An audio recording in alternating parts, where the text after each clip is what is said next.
Welcome everyone to the 2023 California Tsunami Awareness Webinar. My name is Mark Benthien, Executive Director for Earthquake Country Alliance. I'll be introducing our presenters today. Have a really great overview of hazards and what can be done about them and how you can also participate in Tsunami Preparedness Week at the end of March. If you don't know, the Earthquake Country Alliance is a statewide partnership of private grassroots leaders with committees and regional alliances and activities supported by California Office of Emergency Services. And we're headquartered at the University of Southern California. And if you aren't a member yet, please join us at earthquakecountry.org/join.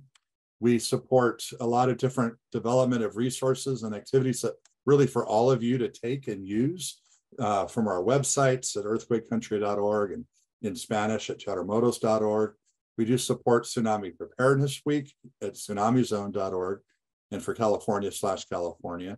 We've actually added a couple of days, so March 25th to the 31st, so that weekend can be included too. But really, you can have tsunami activities any day of the year and register those through the website at Tsunami Zone. We also coordinate and created the Great California Shakeout. So that comes up in October. You can have tsunami activities as part of your shakeout drill too. We have a lot of other activities throughout the year you can find out at earthquakecountry.org on our calendar. Today's presenters are Matt Palmer and Nick Graehl from the California Office of Emergency Services and California Geological Survey. We're going to start with Nick.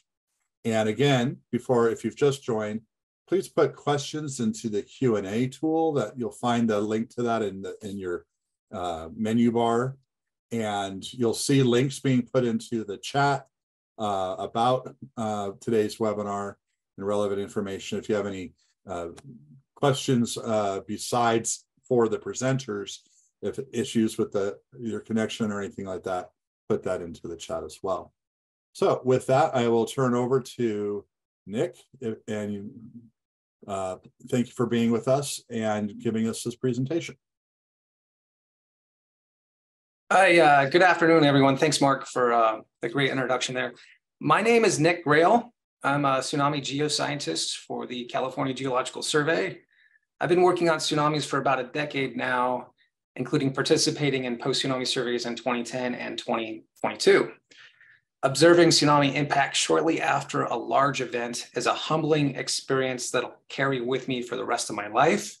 It influences how I conduct myself at work, including today, as we'll discuss tsunami hazards together and how you can prepare for the next tsunami in California. Even though large tsunamis are rare, the entire California coast is at risk. That's why the California Tsunami Program continues to plan for the next tsunami, helping to protect the state's people, resources, and economy.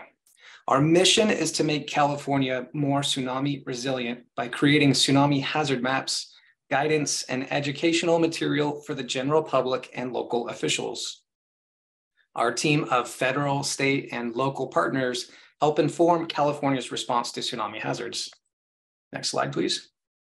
More than 150 tsunamis have hit California's coast since 1800. Many are barely noticeable, but nearly a dozen tsunamis have caused fatalities or significant damage. Next.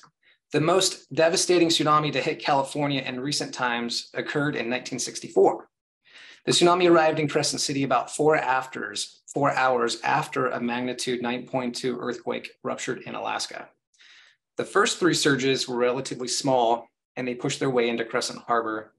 People came back down to the waterfront to clean up after the smaller surges left. However, the 4th surge was the largest. At 21 feet high, the surge swept into Crescent City, taking the lives of 10 people. A total of 12 lives were lost in California with this event, and over 289 buildings were destroyed in Crescent City alone. More recently, many of us are familiar with the March 11th, 2011 tsunami generated by a magnitude 9.1 earthquake offshore of Japan. After traveling 10 hours across the Pacific Ocean, the tsunami caused $28 million in damage in Del Norte County and $4 million in damage in Mendocino County. In total, it caused about $100 million in damage statewide, and 1 life was lost as that person went down to the ocean to get a closer look at the incoming tsunami. Next, the last major tsunami to impact California was in 2022 from the Tonga volcanic eruption. This tsunami caused about $11.5 million in damage to harbor infrastructure, waterways, and boats. We learned important lessons from this event, including how to improve our early alert messaging, the need to evacuate harbors and beaches in a tsunami advisory level event, and to improve our outreach to those that live on board their boats. Next. About 85% of tsunamis are caused by large earthquakes below the ocean floor. You can click ahead too. The remaining 15% of tsunamis can be caused by volcanic activity like the Tonga volcanic eruption, but also landslides, certain types of weather, and asteroids or comets that impact the Earth's surface. Again, most tsunamis are caused by large earthquakes below the ocean floor.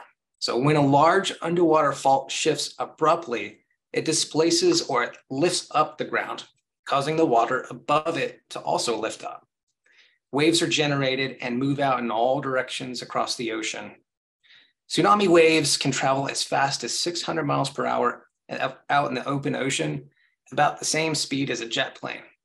As the waves enter shallower water along the coast, their speed slows, waves compress, and they build in height. Next. Now, a volcanic eruption can also create tsunamis. The 2022 Tonga volcano unleashed a violent underwater eruption. It was one of the largest volcanic explosions of the instrumental era and also caused pressure waves that circled the globe several times over. The volcanic eruption generated tsunamis that traveled across the Pacific Ocean. Next. And for California, this was an advisory level event that happened to coincide with a local high tide. And that produced more localized flooding on beaches and in some harbors, like Santa Cruz Harbor, pictured on the left. Next. So it's not unusual to see 3 to 4 foot waves breaking somewhere a lot off the California coast, right? And we often get asked, how is a tsunami different than that?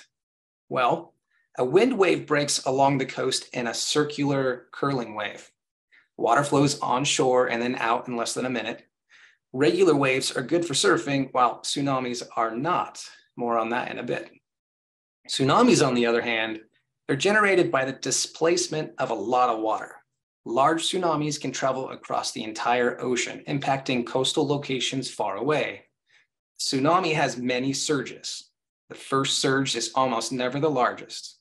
And the danger period can last 24 hours or more, as it did in California when the 2011 Japan tsunami arrived. And tidal levels can affect the impact of a tsunami, as we saw in Santa Cruz Harbor as the 2022 Tonga tsunami arrived at high tide. Next.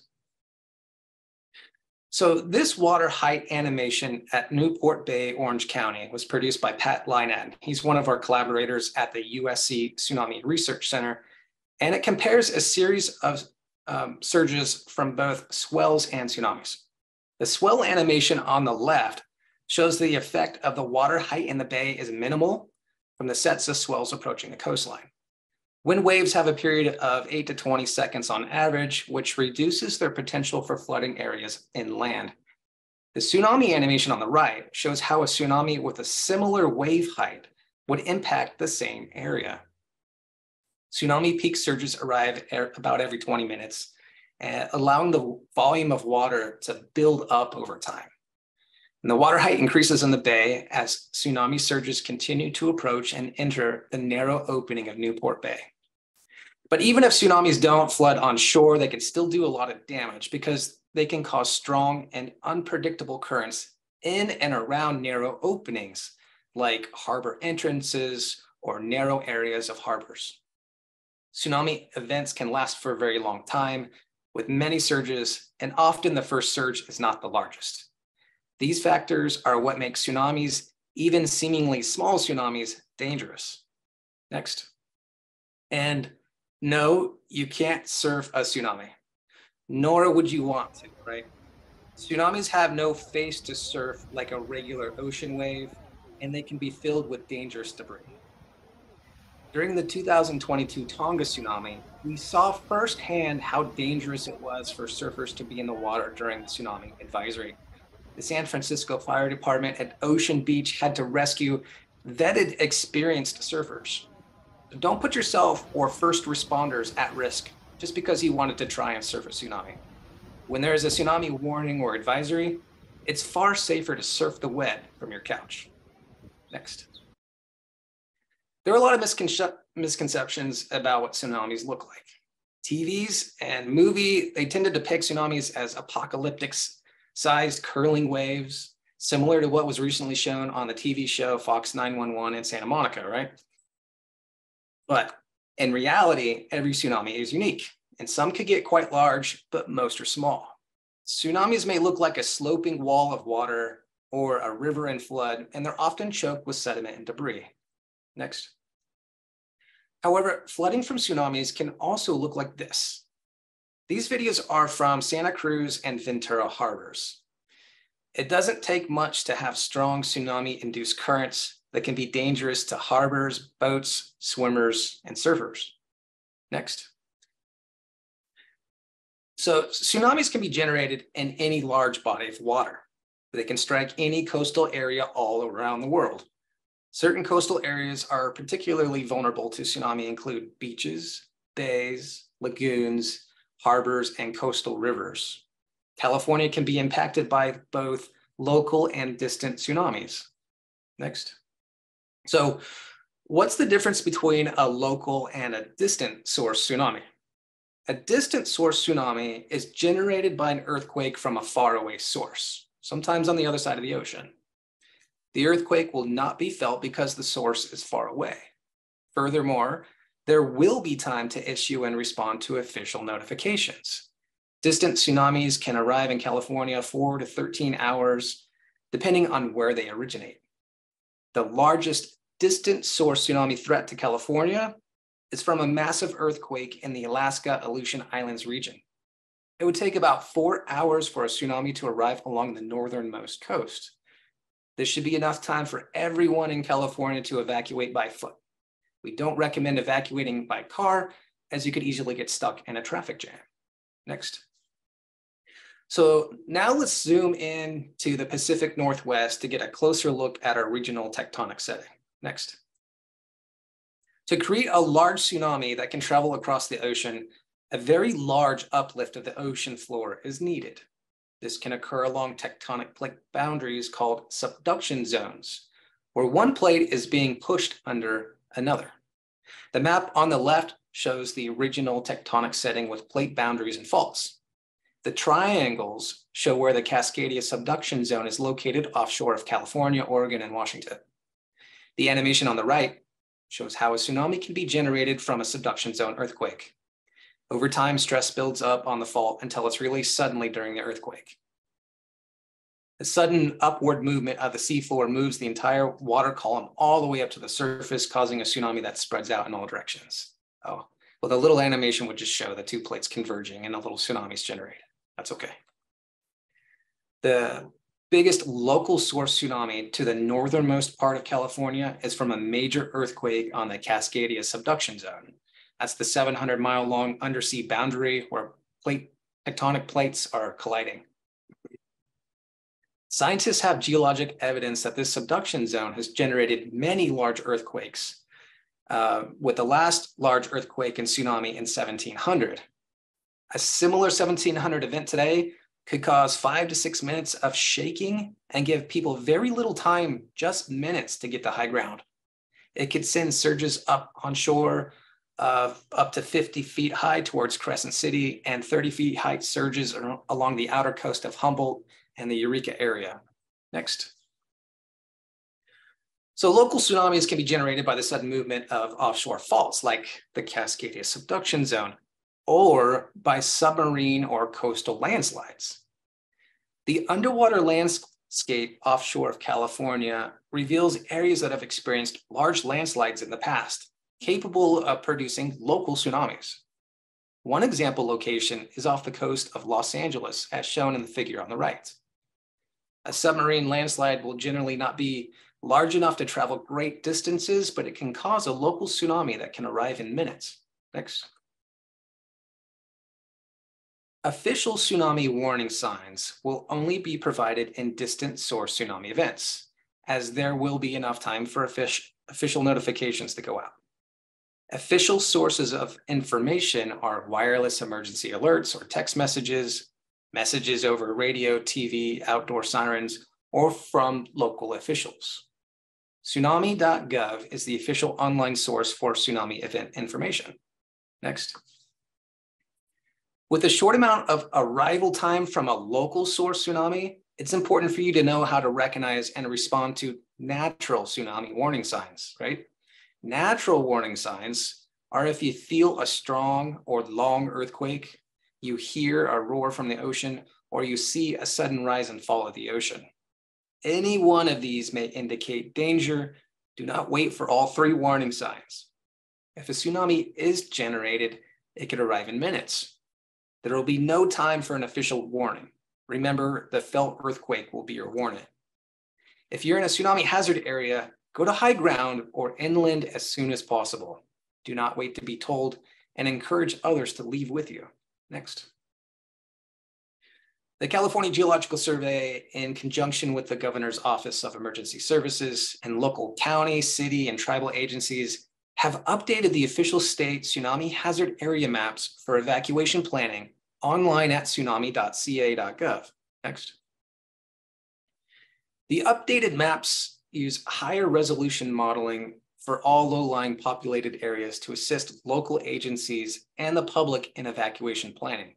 Maps and data are compiled with the best currently available scientific information and represent areas that could be exposed to tsunami hazards. You could locate where you live, work, or visit by using the Find Address box, or you could just zoom in to street level detail and see if your area of interest is within a tsunami hazard area. Next. So the tsunami hazard area maps, they're grouped by coastal counties. You could click on a county and that will take you to its own web page with additional resources, including how to get more local information. Next. If you want to learn more about tsunami preparedness information, including how the updated tsunami hazard area maps were created, check out the California Tsunami Preparedness Guide story map. Next. Here you can browse basic tsunami information, see recent damaging tsunami events in California, and get tips on how to use the updated tsunami hazard area maps. That's what the story map looks like. Next. In addition, there is tsunami preparedness information for recreational and commercial boaters on how to prepare before the next tsunami arrives on our coast. Now, next, we'll watch a short video clip showing impacts from the 2011 Tohoku tsunami and listen to a fisherman who attempted to escape the tsunami in Crescent City as he shares his experience to help educate others to never risk their lives as he did. So the 2011 Tohoku 9.1 earthquake generated a large tsunami that impacted the coast of Japan. For Japan, this is considered a local source tsunami.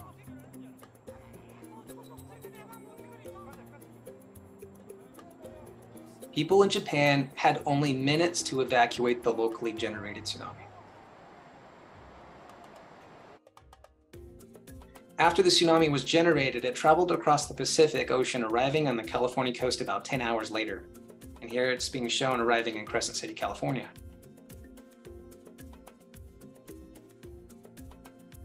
For California, this event is considered a distant source tsunami.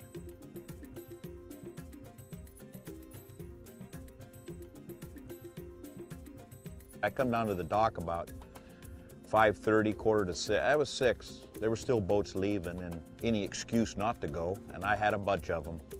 And then I did see the one that hit Hawaii, and it was only like a 5 or 6 foot, so I thought, just another cry wolf deal. And when the harbor completely emptied, and I mean, it was just sand, then I knew I made a huge mistake. My docks were already broke. There were boats sunk all around me. I had a life raft hooked to the boat. It was pretty, it was a white knuckle experience getting out. Not one of the brighter things I've ever done in my years of fishing. I'm sure this is going to be a training film. And whatever you do, don't do what that guy is doing. So more tsunami maritime information can be found online at tsunamizone.org/maritime. The story map includes preparedness, mitigation, and recovery information for the boating community. Next. In summary, even though large tsunamis are rare, the entire California coast is at risk. California has a history of damaging tsunamis, which have resulted in loss of life and severe damage to harbor and coastal areas. In the next part of this webinar, Matt Palmer with CalOES will discuss tsunami awareness, planning, and preparedness information that can save your life or the lives of others. Thanks, everyone, and remember to be tsunami smart whenever you're at the coast. Thank you very much, Nick. And we will turn to Sharon to review if there are any questions to be asked right now. We do have a question. Which agency should review our tsunami evacuation routes and procedures? Would that be the local fire and police or a state agency? Yeah, hi, this is Matt Palmer. That would be your local agencies would review your evacuation routes. Thank you. We also have a question. Please comment on the risk of 3.6 million pounds of high-level nuclear waste stored at San Onofre Nuclear Generating Station. This waste is stored at sea level 100 feet from the Pacific Ocean in front of a public beach, 1 foot above the water table. 75 temporary storage canisters of 123 are buried at grade level with only cooling vents viewable at the top.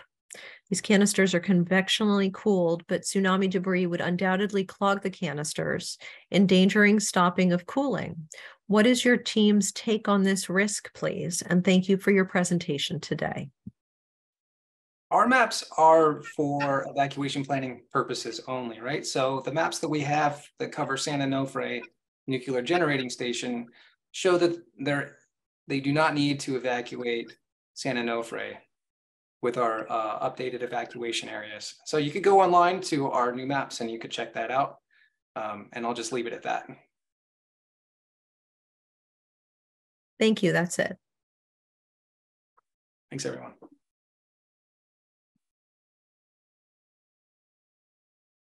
We just got 2 more questions, and I'm trying to determine whether they're going to be best for Matt or we want to take them now. Yeah, I think we'll address these after Matt's talk. So let's go ahead and turn to Matt. Matt Palmer of the California Office of Emergency Services. Go ahead. All righty, thank you, Mark. Good afternoon, Matt Palmer with the California Office of Emergency Services. I am the Tsunami Planning Coordinator for CalOES, and today I'm going to be discussing a bit about how the state alerts for tsunamis, and then how you can plan and prepare and be ready for when the next tsunami event occurs. And I'd also like to mention, as Nick mentioned, that we are a partnership that makes up the California Tsunami Program. So over the last 13 years, we have seen 7 notable tsunami events that have impacted the coast of California, and which have put us in at least an advisory level of event. I will describe the alert levels on the next slide. Our most recent tsunami was the Tonga volcanic eruption on January 15th of last year, which put the United States West Coast into an advisory. We're going to go into more detail in a few slides regarding the timeline and impacts on California's coast from the Tonga eruption and the subsequent tsunami that occurred. The most devastating tsunami that we've had in the last 13 years, as Nick mentioned, was the March 2011 tsunami that was created by the Tohoku earthquake in Japan that caused over $100 million in damage to the coast of California. Next.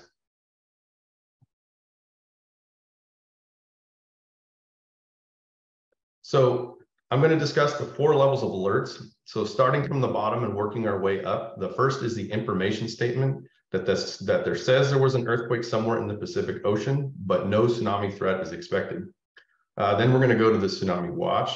And this means that the Tsunami Warning Center is monitoring for a potential event, but they're waiting for it to make contact with the dart buoys and tide gauges to see if this is going to be an actionable event. Moving up, the next level is advisory, which is our first actionable level where we will be seeing the effects of a tsunami, and we need to start preparing to evacuate to higher ground. Advisory will have more effects on beaches and harbors, but not as much on land flooding. And then finally, we have a warning, and this is the highest level of tsunami threat that we see. This means that you need to get to high ground immediately and move away from coastal waters, beaches, ports, harbors, and marinas, and do not return until your local authorities have given the all clear. Next. So let's go over how you're going to receive these tsunami alerts. These alerts are generated by the National Tsunami Warning Center located in Palmer, Alaska. There are actually two warning centers. One is located in Honolulu, Hawaii, which is called the Pacific Tsunami Warning Center. And they cover the Caribbean, Puerto Rico, many islands and territories out in the South Pacific, as well as other partner countries. Whereas the National Tsunami Warning Center issues alerts for Alaska, British Columbia, Washington, Oregon, and California. So the National Tsunami Warning Center sends out its alert level, which simultaneously goes to our CalOES State Warning Center, which will then call the warning points in each of the counties that could be affected by the tsunami. And then from there, the warning points will reach out to the County Office of Emergency Services or Emergency Management, who will then start their local alerting procedures. During a warning level event, the National Weather Service will automatically send out a wireless emergency alert, or WEA. During warning or advisory level events, the local counties and special districts will have the option to send out a WEA or any other alerting platform that they may use. Simultaneously, this information will be going to the public through television, radio, NOAA weather radios, as well as many social media platforms. So on the next slide, we're going to see a video from the 2011 Tohoku tsunami, which shows some of the impacts that occurred to Santa Cruz Harbor. And as you watch this video, look at all the people standing along the bike path in the inundation zone. And if this was a large event and it occurred at low tide, whereas the Tonga volcanic eruption was a smaller event, but it came at high tide, so we saw more on-land flooding. There's nothing anybody can do other than that. It's something that happened. These are huge places. Yeah, we were right there. Standing right there. Oh my God. Yeah, I'm glad we were gone. Oh my God, Susie. Oh my God, Susie. Can you hear it? Can you hear it? Oh my God. Okay. As you can see, these people are standing in the inundation, watching this happen. This is not what we want. We want everyone to evacuate the area and wait till the authorities tell you to return. Next slide. So now we will talk about and look at the timeline and watch this. Oh, sorry, we just watched that. But it could be difficult to see. So the bottom right graphic illustrates the time from the initial eruption to when we first saw wave arrivals in California. The eruption occurred, this is for the Hunga Tonga, at around 8:30 in the evening the night before, and took roughly 11 hours to reach the coast of California. Once the tsunami made it to Hawaii, the National Tsunami Warning Center was able to definitively know that we would have effects here on the coast of California, and that's when the West Coast was put into a tsunami advisory at about 5 in the morning.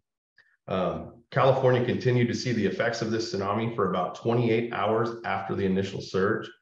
And in the next slide, we're going to watch another video, and this explains kind of how the volcanic eruption happened and the timeline of how it spread out, and then effects that we saw here on the West Coast in Santa Cruz Harbor.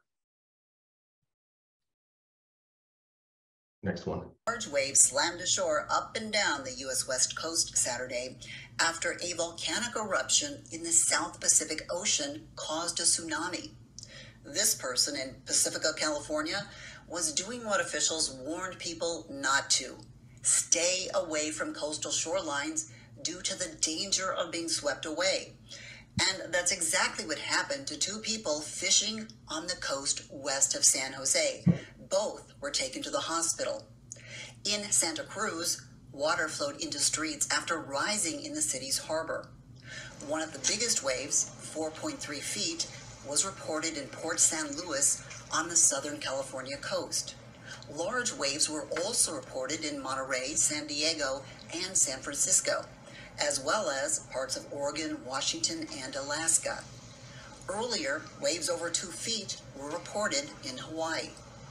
The tsunami was generated by the eruption of an undersea volcano near Tonga. There was no word on possible damage or casualties there because communications were knocked out to the Pacific island nation.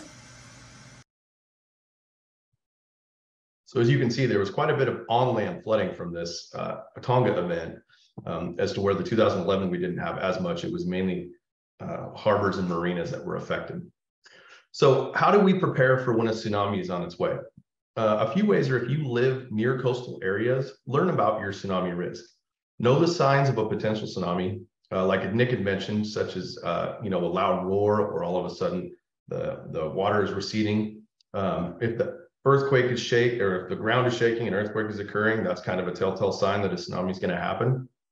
And if you're in a tsunami area and there is an earthquake, first protect yourself from the earthquake. We want you to drop, cover, hold on, and then immediately move to a safe place as high and far inland when the shaking stops. Listen to authorities, but do not wait for tsunami warnings and evacuation orders. The ground shaking is your alert to move to higher ground. And if you're outside of the tsunami hazard zone and receive a warning, stay where you are unless officials tell you otherwise, and then leave immediately if you are told to do so. And if you are in a harbor or a marina, you should immediately go to higher ground. We do not recommend you try to take your boat out, as most recreational boaters are not prepared to be out to sea for multiple days with food, fuel, water, and potentially no harbor or marina to return to because it could be destroyed. And after a tsunami has occurred, listen to the local alerts and authorities for information on areas to avoid and potential shelter locations that could be set up.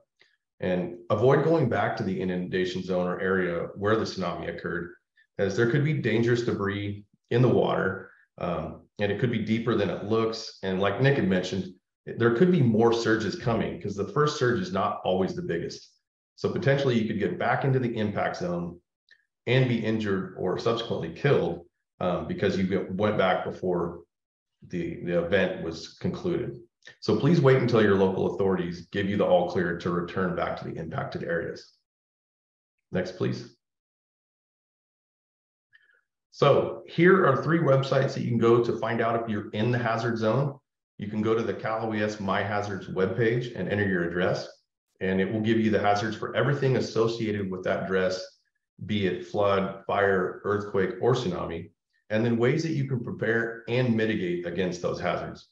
You can also go to tsunamizone.org to find out if you're in the zone, as well as signing up to receive updates and registering to participate in Tsunami Preparedness Week, which will be March 25th through March 31st, so a couple of weeks away.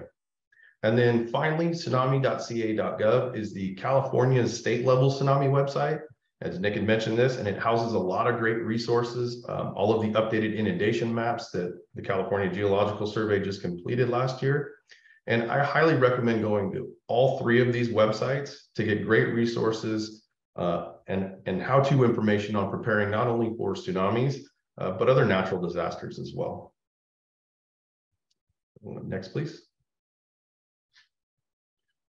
So here are some links that you can go to sign up for tsunami notifications and information. You can go to Twitter and sign up for updates through your Twitter account. You can go to Facebook and sign up through the National Tsunami Warning Center Facebook page to sign up for alerts as well. And then lastly, you can go to earthquake.ca.gov website and download the MyShake app, which will give you alerts to earthquakes that could potentially cause local tsunami events. And it will give you a couple of extra seconds of notice to drop, cover, and hold on before the earthquake occurs. Really great app. I love the MyShake app. And lastly, it's very important to sign up to receive notifications from your local, city, or county emergency management officials, because they're going to have the best information for your specific location as these events are unfolding. Next, please. So after you're able to receive these notifications and you've gone to figure out if you're in the zone, you should be prepared. And on this slide, there's a few ways showing how you can be prepared. One is to have a family emergency plan where you have contact information, predetermined meetup points if you get separated, phone numbers of family members, phone numbers and addresses for schools, prescription medications you may take, and the list goes on and on. You should also have an evacuation go bag that will keep essential items like water, snacks, a flashlight, medications, cash, and essential items that you will need if you have to evacuate quickly. And in the bottom center, there's a solar powered radio. So if you do not have power, you're still able to charge this, hopefully by the sun, and get information that way.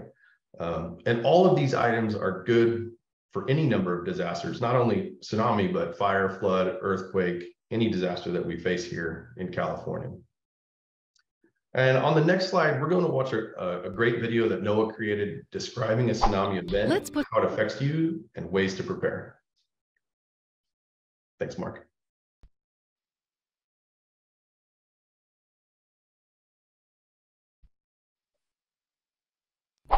Let's put some basic information on the table.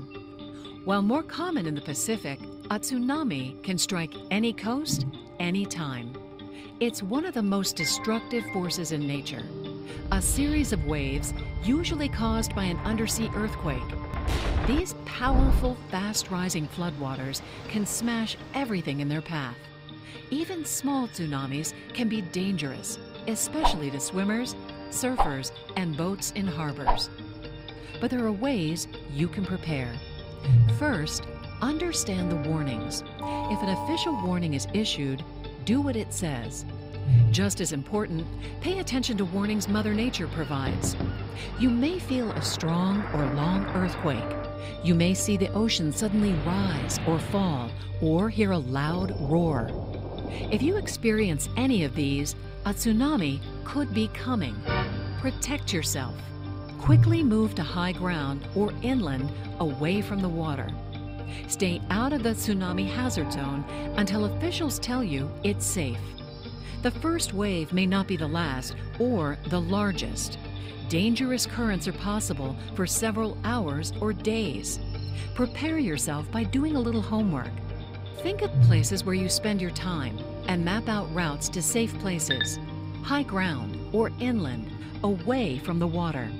Practice walking these routes so they become familiar. Be prepared and stay safe. Yeah, that's just a great video kind of summarizing everything about, tsunamis and how to prepare for them. It's a great short little 1.5-minute video. So all of our 20 coastal counties have tsunami signage. And on this slide, you can see some of the signs that are around, and on the next slide, we'll see them as well. But they show the evacuation routes when you're entering and leaving the tsunami hazard zone, evacuation sites to go to higher ground. And on the right is a tsunami evacuation route kiosk that we install at highly visited beaches and coastal locations. And these kiosks provide evacuation routes to people in the inundation zone with evacuation route walk times and points to go to higher ground. Next slide. And here are the signs I was mentioning earlier. These are the evacuation route signs put up in low-lying areas that are in the inundation zone. And like I said before, all 20 coastal counties have these. I'm sure you guys have seen these around different beach areas. Next slide. So how do we get prepared for a tsunami? We get involved. We need to do drills and participate in a tsunami walk to ingrain that muscle memory of the evacuation routes that we're going to need to take in case of a tsunami alert. And if you visit tsunamizone.org, this is where we house a lot of great resources like how to put on a tsunami walk or tsunami evacuation drill, and other resources that you can utilize to get community members involved to plan tsunami exercises. Next one. So Tsunami Preparedness Week is going to be coming up. It's March 25th through the 31st. And while we are doing activities throughout that week, we encourage you to do activities throughout the entire year. So please go to tsunamizone.org to register those activities. You can also go to the website and see a list of public events that are on there that could be happening in your neighborhood or city that you could participate in. So please go to the website and register your participation and also be able to receive updates. Next slide. And finally, here are some great resources. These are some great websites that We've listed from our state program that we really like to promote for folks to go to. Of course, like I mentioned before, the CalOES My Hazards page, where you can get lots of great information on how to mitigate for multiple types of hazards that affect where you live. And all of these websites have great information and resources to help you plan and prepare for the next tsunami event that's going to impact the California coast, because it's not if, it is when. And the next one. So thank you all for participating today. I hope you learned a little more about planning and preparing for tsunamis, the different ways you can get involved in your neighborhoods and communities, as well as resources that will make you more resilient when the next tsunami occurs. And thanks again to Mark and ECA for hosting us today. All right, we're not done yet. We have a few questions for Matt. Sharon? One question, does California have a tsunami evacuation mobile app that helps guide users out of this hazard zone? We at this time do not. We are discussing creating one. We have another question. Do you have resources specific to schools? We do. We do have resources specific to schools. If you go to any of those websites that I mentioned, there's definitely resources on there for schools. For those of us with boats, is the wisest move to take the boat? Oops, where did that go? Sorry, I just responded to that question, so it might have disappeared.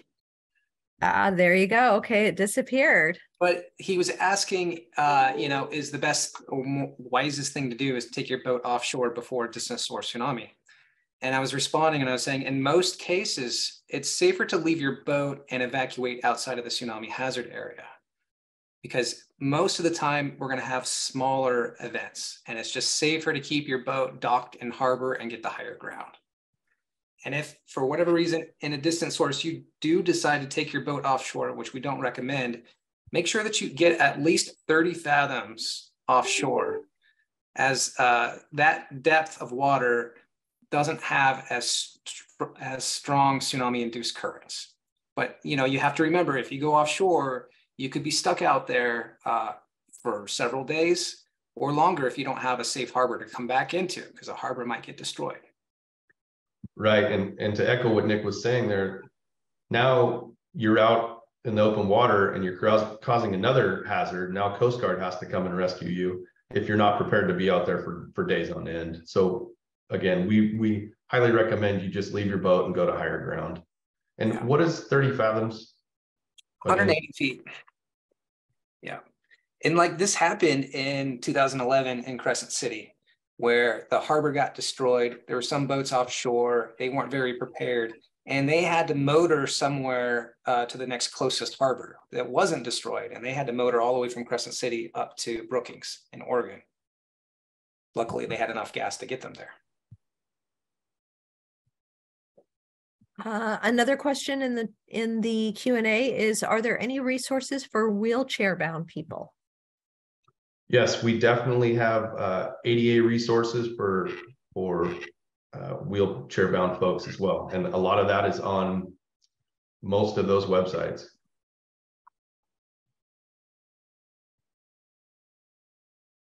Another question or comment. Thank you. Hope that the navigational map tools incorporate these tsunami hazard zones to help folks know how to quickly get to safety via walking, biking, driving, and public transport.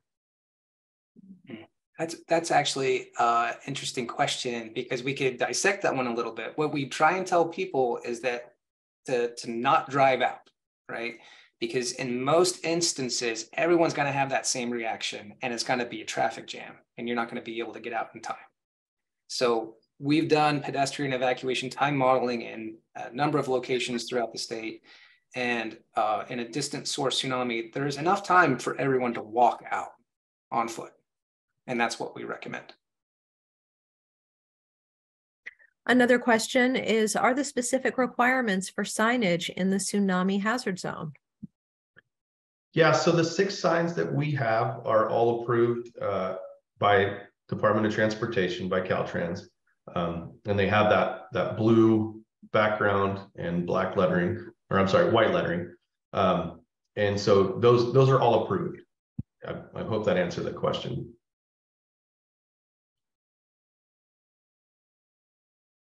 And I think that's it for our questions.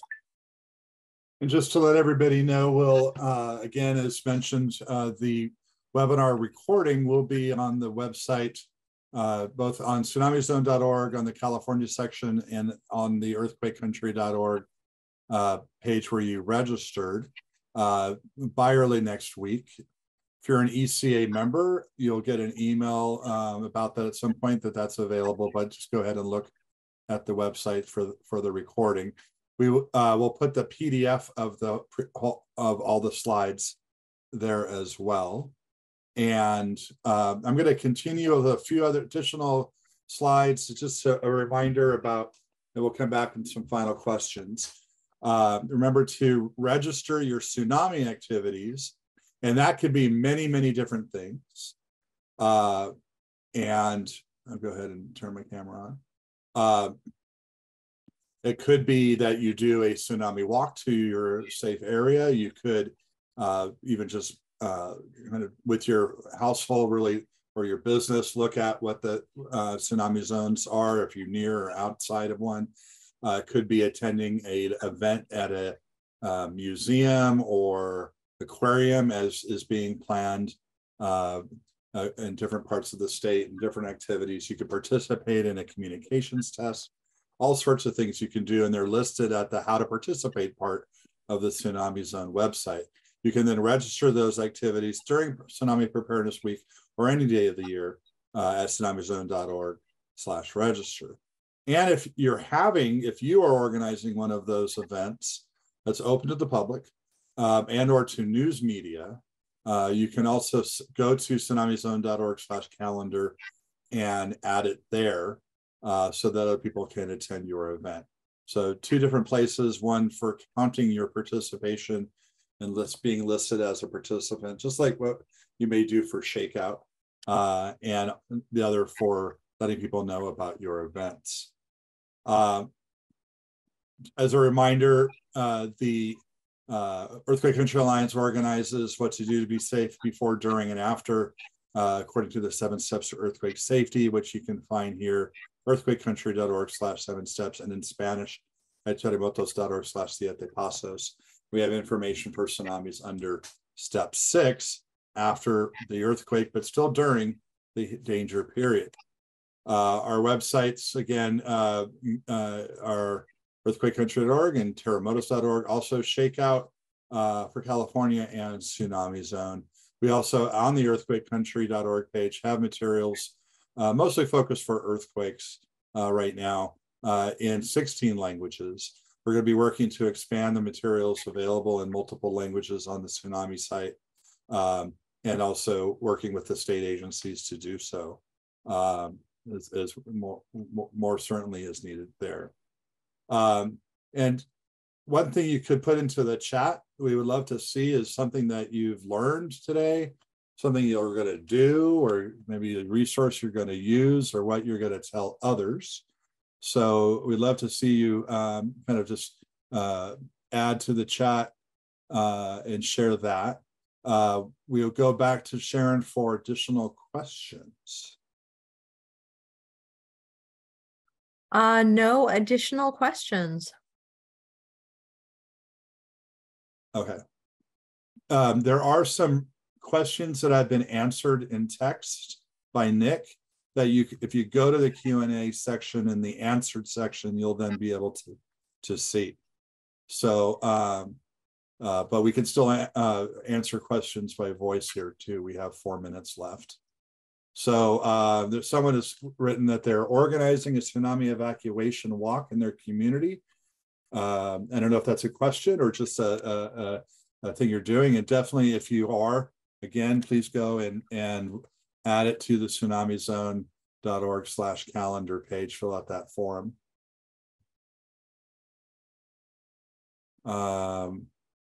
I see we're getting a comment that chat is disabled. It shouldn't be, but it does seem like no one's been putting that in there. So sorry about that, everyone. We don't know why that's the case. So go ahead and use the Q&A if you have any things you want to share. And I guess that's what maybe some of you are starting to do, just so that we can capture that again. Any further? Thank you for the thank you, Crystal Ryan. And then Nick or Matt, do you have any final comments? I see one comment in there from Jim. Hey, thanks, Jim. And he says, I need to get a go bag and get prepared. And absolutely, like, you know, now is the time to prepare, but I know that it's also very hard to prepare, right? It seems daunting. And so, you know, I have a family and I have a go bag, but I tell you, my go bag wasn't always great, right? But the way that I approached it was to take it small, right? Start by when you go to the grocery store, just buying a couple extra bottles of water. And then from there, you can build on that, right? Until you get a medical pack and some other food. And then you could actually build out your go kit, right? It might not happen all at once, but like I was saying, start small. You could do this. Yeah, I'd like to echo in on what Nick said there. A lot of this stuff you probably already have lying around your house. And you can just start with that to get going. But yeah, start small if need be. We do have a survey for this webinar that's going to pop up when you leave. We'd like you to please complete that right away. And if you're able to, hopefully you've been able to see the chat, at least if not add to it. Sharon, have you put the link for the survey there? But again, it will pop up, and you'll also get an email with the link to it. Apparently, too, if that part of Zoom works. I don't know why the chat's not working, but I'm even looking at the settings right now. It should be on. But please do complete that, and we really appreciate your comments here, those of you adding them. And we are appreciative of what you are saying you're going to be doing in your household and in your workplace and in your community. Mark, one more plug real quick. For the folks that live on the North Coast, I would like to direct them to, it was on my last slide, but the Redwood Coast Tsunami Work Group. That's another really great website with a lot of great information. I recommend you go and check that out. Yeah, bottom left there, rctwg.humboldt.edu. Wonderful website, and lots of great school information. Yeah, just wanted to give that plug real quick. Back again, and some final links again, and also the survey, and just we appreciate your attendance, and also appreciate both Nick Graehl and Matthew Palmer for your presentations today, and Bill for being our sign language interpreter. Have a great day.